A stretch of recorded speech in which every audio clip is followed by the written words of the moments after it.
पहली बात ये 26 अमेंडमेंट का अभी फुल इम्प्लीमेंटेशन रहती है, and that is the most important aspect, the constitutional bench. क्योंकि वो राइट। कॉन्स्टिट्यूशनल बेंच जो बनेगा, उधर ही सारे पॉलिटिकल और कॉन्स्टिट्यूशनल केसेस जाएंगे, और उसमें कौन 5 जजेस होते हैं और कौन हेड करता है, वो प्रिजाइडिंग फंडामेंटल है। जज कौन होता है? बिकॉज जी, डिसाइडिंग जज कौन होता है, तो वो मेरा ख्याल है वो अब हिस्सा बाकी है, और उसके बेसिस पर वो जो रिएक्शन भी जिसे कहते आएगा। हैं ना, हाथी तो निकल गया है पास तो हो गई है। दैट्स व्हाई आई से पास हो गई कि है। We are beyond it now. या बट मेरा ओपिनियन ये था कि जब याया अफरीदी साहब को अपॉइंट किया चीफ जस्टिस, तो इतना स्ट्रॉन्ग रिएक्शन कुछ हलकों से जो तनकीद कर रहे थे 26 अमेंडमेंट के हवाले से, political parties like PTI for example, तो मेरा अपना पॉइंट ऑफ व्यू था कि it is too early to go after it, मतलब इन द सेंस के वो तो हमने सब डिस्कस कर लिया है कि क्यों 26 अमेंडमेंट सही नहीं थी, टाइमिंग के हवाले से जिस तरह से लाई गई जबरदस्ती करके। But having said that, Yahya Afridi is not a bad choice. कोई भी नहीं ये कह सकता कि जी ये बहुत ही खराब ट्रू, जज हैं या इनका एब्सोल्युटली। परफॉर्मेंस। तो असल चीज ये है कि जो कॉन्स्टिट्यूशनल बेंच बनेगा, उस वक्त रिएक्शन उसके लिए वेट करने की जरूरत है कि जी उसमें कौन 5 जजेस होते हैं, क्योंकि वहां सबकी तकदीर का फैसला होना है। बाकी तो सुप्रीम कोर्ट जो है वो जमीनों के और मर्डर्स के और वो केसेस करेगा, तो उससे तो लोगों का इतना कोई इंटरेस्ट, पॉलिटिकली कोई इतना इंटरेस्ट बिल्कुल है भी नहीं, उसकी इफेक्ट बिल्कुल। करते तो जाहिर है चाहते हैं। ये जो आपने सवाल पूछा कि उनकी जो को वो जमानत मिल उनकी गई और अहलिया को भी, या बहुत को लोग बात भी, कर और रहे उनकी बहनों को भी। हैं, अहलिया को भी और बहनों को भी, तो उनकी अहलिया को। जी। एक तो पाकिस्तान में बहुत सी चीजें जो है ना कॉन्स्पिरेसी थ्योरीज होती हैं, तो हमें कभी हकीकत पता नहीं चलती। लेकिन अगर फैसल वाडा को आप बिलीव करते हैं, और मैं बहुत हद तक करता आप हूँ, करते देखिए हैं? ना, नहीं बड़ी भी मैं करता हूँ, क्योंकि ऑलराइट। उन्होंने देखे आज स्टेटमेंट क्या दिया, उन्होंने ट्वीट किया कि मैंने कल बता दिया था, बिल्कुल। कल बता दिया था कि ये आज इनकी बहनों को वो हो जाएगा। उससे पहले मैंने बता दिया था कि उनकी जो है बल्कि वो वाइफ तो को कह रहे भी हैं मैं मिल जाएगी पर्सनली बेल मिल एफर्ट कर रहा हूँ उनकी बहनों को रिलीज जाएगी। हाँ, मैं करने एफर्ट कर रहा हूँ। में। अब ये बड़ा इससे ज्यादा खुल के तो मेरे ख्याल है पाकिस्तान में कभी जिया के टाइम में भी नहीं बात हुई एग्जैक्टली। कि जी वो हु इज ही सेज कि मैंने बता दिया था कल। अब उनको कैसे पता चला? एक तो उसमें शो करता है ऑन अ सीरियस नोट कि जी हमारे जो जुडिशियल प्रोसेस है, इंसाफ का प्रोसेस है, वो कोई और फैसले करते हैं, जजेस नहीं करते।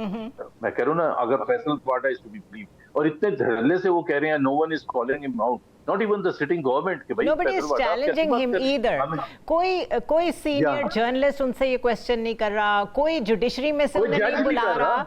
कि भाई आके जी, बताएं आप ये जी। कैसे बता रहे हैं कि हम क्या फैसला करने जा रहे हैं। कोई भी नहीं कह रहा कुछ। तो सबको पता है ना वो किसके बिहाफ पर बात कर रहे हैं, सबको पता है। अब this is an understood thing. So this is और वो जब वाई, बात करते बिकॉज हैं, ये एक कांस्टेंट है हमारी सियासत का, इसीलिए मैंने ये पूछा कि एक खास ट्रेजेक्ट्री हमने देखी है। पहले एससीओ जब हो रही थी समिट, उस वक्त भी जो केपी के सीएम हैं वो गायब हो गए, लोगों को बुलाया और खुद गायब हो गए सही तरीके से। जो धरना देना था, एहतजाजी कॉल थी, उसको किसी साइड पे लीड नहीं किया, वो बीच में ही रह गई।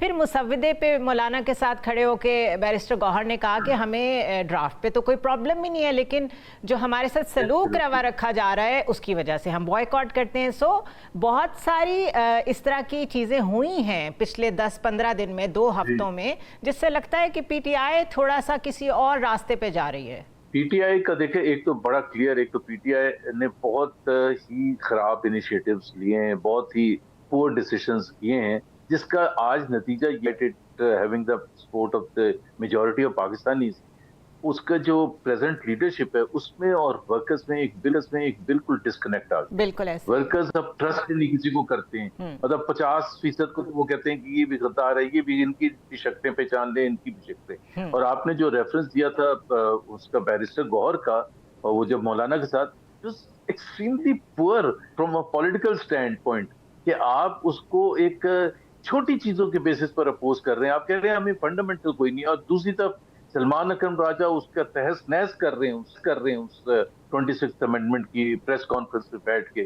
तो who is to be believed? तो एक तो उनकी बिल्कुल एक यूनिटी नहीं है, बाहर आके क्या बात करती है, even among the top 20 or 25 people who are part of the core committee, पता नहीं True. जो भी उनकी कमेटी है। True. तो I think PTI has lost it. ये फर्स्ट राउंड अगर कहा जा सकता है कि क्लियरली हुकूमत यूनिटी ऑफ कमांड इस वक्त नजर नहीं आ रही है लीडरशिप में, लेट्स पुट इट दिस वे।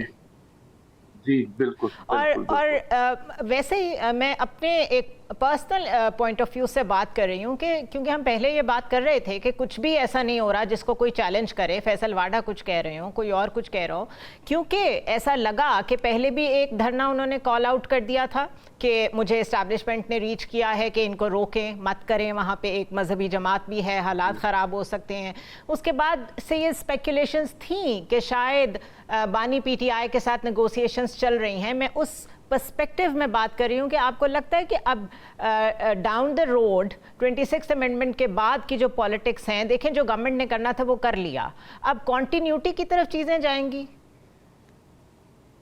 मेरा ख्याल है ऐसे ही है। देखिए ऑपोजिशन जो है पीटीआई, उसके पास चॉइस क्या रह गई है?